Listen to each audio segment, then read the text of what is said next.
Assalamualaikum warahmatullahi wabarakatuh. Selamat pagi. Pada pagi hari ini, mari kita belajar bersama tentang penelitian eksperimen. Apa itu penelitian eksperimen? Penelitian eksperimen adalah penelitian yang di dalamnya ditemukan minimal satu variabel yang dimanipulasi untuk mempelajari hubungan sebab akibat. Adapun karakteristik dari penelitian eksperimen itu menggunakan kelompok kontrol sebagai garis dasar untuk dibandingkan dengan kelompok yang dikenai perlakuan eksperimen.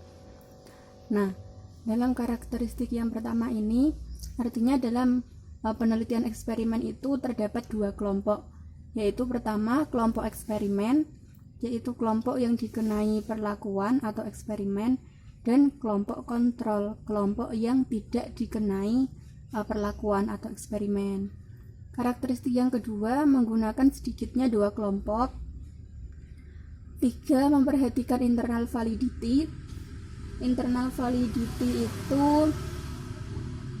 kevalitan di dalam eksperimen itu bagi anggota-anggota yang ikut eksperimen, benar-benar ada perubahan tidak gitu. Terus keempat, mempertimbangkan external validity. External validity itu lebih seperti ke generalisasi, jadi apakah bisa berpengaruh juga pada orang-orang di luar yang tidak ikut penelitian eksperimen ini gitu. Selanjutnya ada bentuk-bentuk penelitian eksperimen. Nah, itu dibagi menjadi 3. Ada pre-experimental design, sebelum eksperimen, terus ada true experiment, ada quasi experimental design. Yang pertama, pre-experimental design itu adalah dikatakan pre karena dia sebelum eksperimen yang sesungguhnya, sebelum penelitian yang sesungguhnya. Jadi dia tuh masih di tahap awal-awal pengumpulan data. Pre-eksperimental ini ada 3 macam. Ada one shot case study, one group pretest post-test design, dan ada intact group comparison. One shot case study ini artinya kelompok eksperimen diberi treatment atau perlakuan, terus hasil perubahannya itu ditetapkan sebagai variabel dependent atau variabel terikat. Jadi variabel independennya, variabel bebasnya itu adalah treatment. Terus pada one shot ini tidak terdapat pretest. Untuk yang kedua, one group pretest post-test, di sini kelompok eksperimennya itu diberikan pretest dan post-test. Jadi diberikan pretest, lalu diberikan treatment, kemudian diberikan post-test, yaitu tes setelah treatment itu. Lalu nanti hasilnya dibandingkan antara pretest dan post-test. Yang ketiga ada intact group comparison. Dalam intact group ini subjek eksperimen dibagi menjadi 2, yaitu kelompok eksperimen dan kelompok kontrol. Tadi eksperimen yang dikenai perlakuan, kelompok kontrol yang tidak dikenai perlakuan.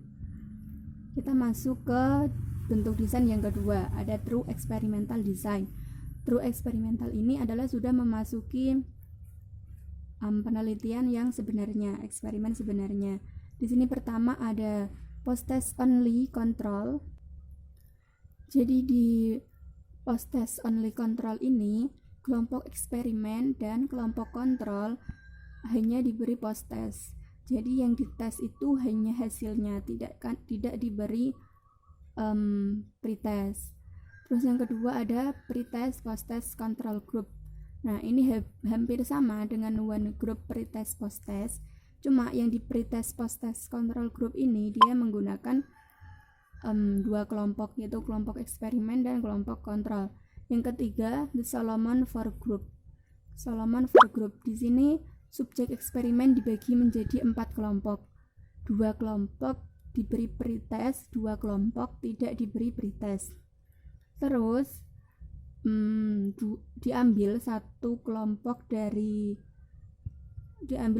dari pretest dan satu dari post-test. Lalu satu dari pretest dan satu tidak dikenai pretest. Lalu keduanya diberikan perlakuan, terus kemudian keempat-empatnya itu diberikan post test. Untuk yang true eksperimental ini semuanya dibagi menjadi 2 grup, yaitu kelompok eksperimen dan kelompok kontrol, dan anggotanya itu dipilih secara random, terserah si peneliti. Terus ketiga ada quasi experimental design. Ini ada time series, non equivalent control group, counterbalance design. Nah, time series ini apa? Jadi di time series ini dia hanya menggunakan kelompok eksperimen. Nah, kelompok eksperimen ini tapi tidak dipilih secara random. Jadi kelompok eksperimen ini diberikan protes sampai 4 kali sampai hasilnya benar-benar balance, benar-benar stabil.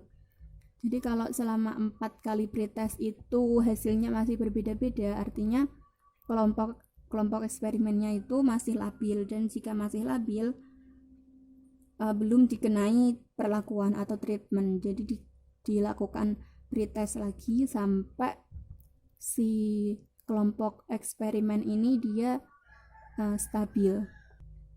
Untuk non equivalent di sini di subjek dibagi menjadi 2 kelompok eksperimen dan kelompok kontrol, tapi tidak dipilih secara random, non random. Jadi dilakukan pretest lagi sama. Tapi kalau time series itu dia hanya kelompok eksperimen, non equivalent di sini dibagi menjadi kelompok eksperimen dan kelompok kontrol.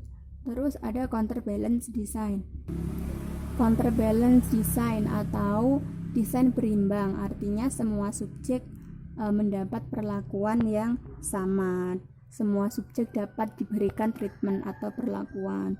Sekian dari saya. Wassalamualaikum warahmatullahi wabarakatuh.